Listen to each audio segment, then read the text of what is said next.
besides war, is unhealthy for children and all living things, including plants,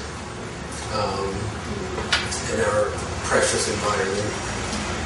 I think it's really important that we have to stop the cycle of violence. That I know that terrorism is an awful thing and something needs to get done about it, but murdering and maiming more people is not the answer.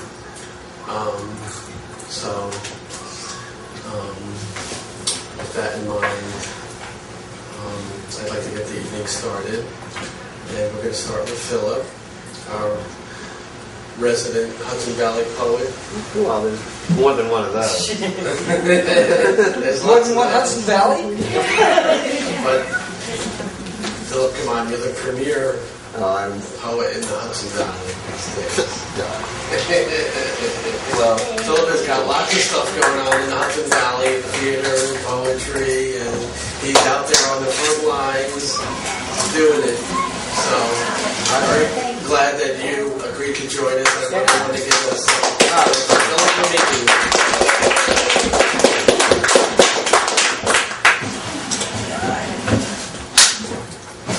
Well, you make me blush, Jim. But actually, I was very pleased to be asked to participate in this event. The few anti-war events that I've participated in have been full and vibrant and had multi-voices uniting towards a common hope and vision. And it's been really, it's been a big step for me as an artist to move some of my work towards, I don't want to say political action as much, but just a political consciousness.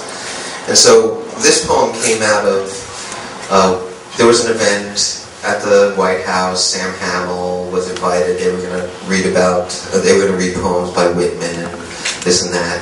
Whitman and Emily Dickinson and Langston Hughes, I think, was the third. Invited by Laura Bush, and it was right before the preemptive war on Iraq. And Sam Hamill started collecting a lot of anti-war poems that he wanted to, present to Laura Bush. She canceled the whole event. It led to a nationwide, some of you know this, but it led to a nationwide day where there were Poets for Peace events scheduled all across the country.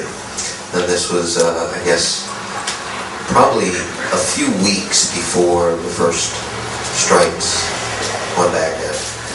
And in Woodstock, I know Lori was there. Were you there at the first? You were there. And were you there, Don? Okay. Well, we had about over 100 people in the room, about 70 poets, and it was a wonderful evening. Went on for about 5 hours.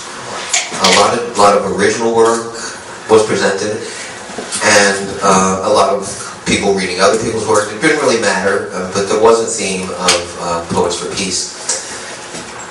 I was faced with, in anticipating this event, I'm giving you a little background because I only bring you one poem to read, so I thought if I talk a little bit, make it longer or something. But I was faced with this sort of challenge because I had never really written a poem towards political action or towards advocating a position about something rather than sort of the examination of a personal moment, a distillation of an emotional moment or relationship or whatever. So it was a real challenge for me. And faced with what we were bringing work about, I just kept coming back to the idea that if it's really contemplated, if it's really understood what war means, what the nature of war is, there really is no sane person who would, step forward and begin a war, participate in a war, except after the most extreme circumstances. So the idea of a preemptive strike for the collection of what's turned out to be lies about why we were striking, seems just a horrendous misstep. So as a poet, I wanted to, rather than get really polemical, Bush is an asshole or whatever. I just wanted to focus my work on trying to capture the nature of war and really just create a piece that embodied that in a way. Now, without being too didactic, then I wanted to use a metaphor so it wasn't so hitting you on the head. And that's kind of that's the nature of the birth of this poem. So that's my background spiel. Okay, so that was, and I should go on to say that, so that was the first one, that was in 2002, and then a year later, on February 12th in 2003, we did another Organized Poets for Peace reading. So I'm mentioning that by way of saying that look for around Valentine's Day 2004, another Poets for Peace, because it's never a bad thing to advocate peace. 2005, I should say. Yeah, it was 2003, 2004 already happened, now 2005, sorry. So a little incoherent part of the talk is always good for balance. Kill some time in commission. Yeah, okay, so that's it. And the name of this piece is called Rivers and Gardens. The strongest argument against war is the nature of war. The river is Jordan, and the garden is wild, a burst of flowers, and the rupture of seeds. The sky bleeds and blows, clouds and people to pieces. These are not pretty petals with their sudden bloom in crowded places. These roses have no name. These tulips have no sweet. The wine has turned. The bread has mold. The birthplace of the three may now bury 1,000,000. And here is a boy who has lost his shoes below the knees. The river is Tigris, and the garden is wild. Roses torn from stem. Who wears these thorns? Who cut these palms? Eaten boils, a failure of seed. The apple is cut and rots. Roots are ripped. Ivy tangles. Here is a boy who has lost his shoes below the knees, and a father with no sons.